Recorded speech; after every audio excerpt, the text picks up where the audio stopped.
Hi guys, কেমন আছেন সবাই? আশা করি ভালো আছেন। আপনাদের জন্য নিয়ে আসলাম হ্যাপি নিউ ইয়ারের নাইট।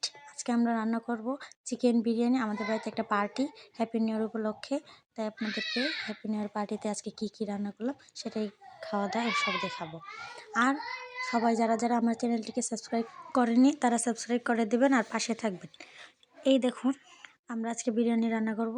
এই যে আমি রান্না করব না, আমার দেবর রান্না করবে।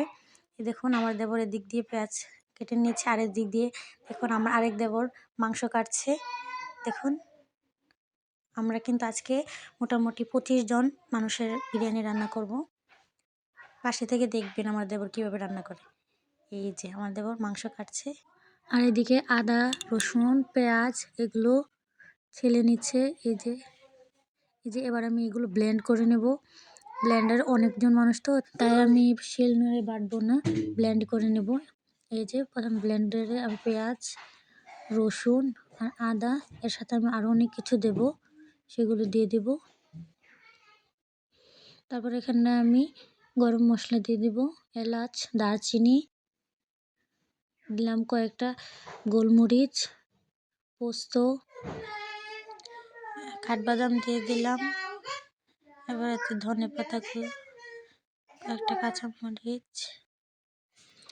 এবার এতে আমি অল্প পরিমাণ পানি দিয়ে দিব।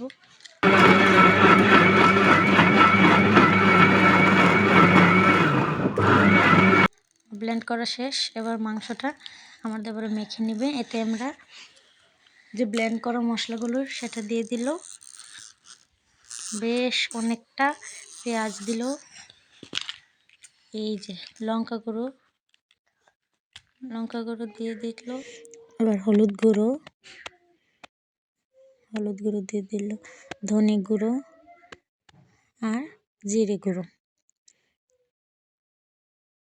এবার অনেকটা পরিমাণে তেল দিয়ে দিল। এবার এতে কয়েকটা তেজপাতা,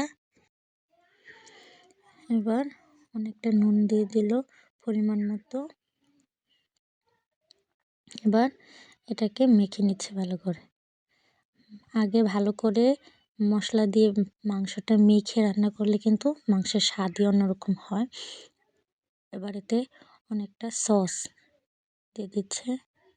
বিরিয়ানি কিন্তু সসটাই বেশি। আর দই বলেছিল, দই আমার দেবরের মনে ছিল না তাই আনেনি। তাই এবার কড়াইতে প্রথমে তেল দিয়ে দিল। তেল দিয়ে এতে তেজপাতা আর পেঁয়াজ, আগে কিন্তু আমরা মাংসটা রান্না করে তারপর কিন্তু পোলাও রান্না করে এটা একসাথে মিক্স করব। এই দেখুন, পেঁয়াজ দিয়ে এটা ভালো করে পেঁয়াজটা লাল লাল করে ভেজে নিচ্ছে।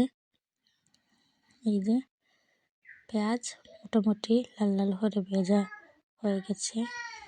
এবার এতে মাংসটা দিয়ে দিচ্ছে। এই যে মাংসটা দিয়ে দিল। এবার মাংসটা কিন্তু অনেকটা কষাবো।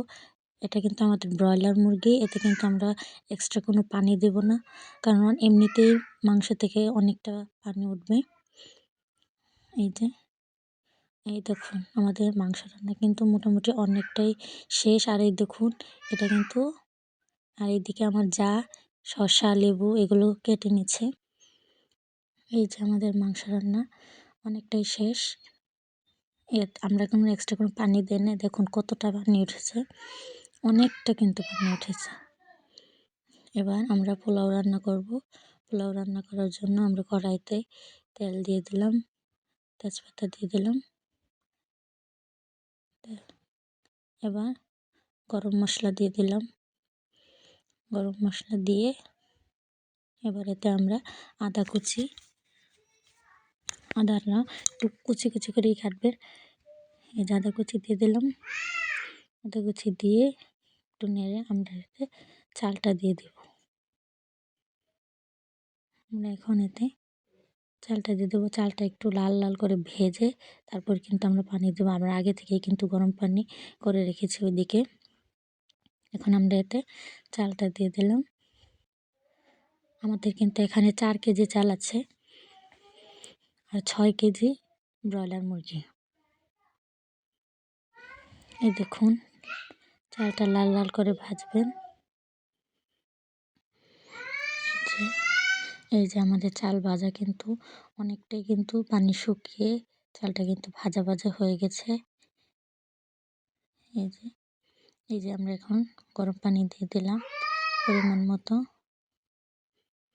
এই যে আমাদের এই কড়াইতে বিরিয়ানিটা হচ্ছে না, তাই আমরা একটা হাঁড়িতে নিয়ে নিলাম। এবার এতে আমি বিরিয়ানি মশলা দিয়ে দিল, আর মাংসটা কিন্তু আমরা মিক্স করে ফেলেছি, আমি এতে ভিডিও করতে পারি নাই। এই যে মাংসটা মিক্স করে দেখুন, এটাই কিন্তু এখন দমে রান্না করতে হবে। দমে রান্না না করলে কিন্তু বিরিয়ানি স্বাদ কিন্তু পাওয়া যায় না। এবার একটা ঢাকনা দিয়ে এতে আমরা আগুন তুলে দিয়েছি। এই দেখুন আমাদের বিরিয়ানি রান্না কিন্তু কমপ্লিট। আপনাদের আমি দেখাবো বিরিয়ানি রান্না। আর সবাই মিলে আমার চ্যানেলটিকে সাবস্ক্রাইব করবেন। আর যদি আপনাদের রান্নাটা ভালো লাগে তাহলে রান্নাটা শেয়ার করবেন, সাবস্ক্রাইব করবেন, বেলটা বেজিয়ে আমাদের পাশে থাকবেন। এবার এটা আমি নামিয়ে দেখাচ্ছি। এই দেখুন আজকে যেন এখানেই টাটা।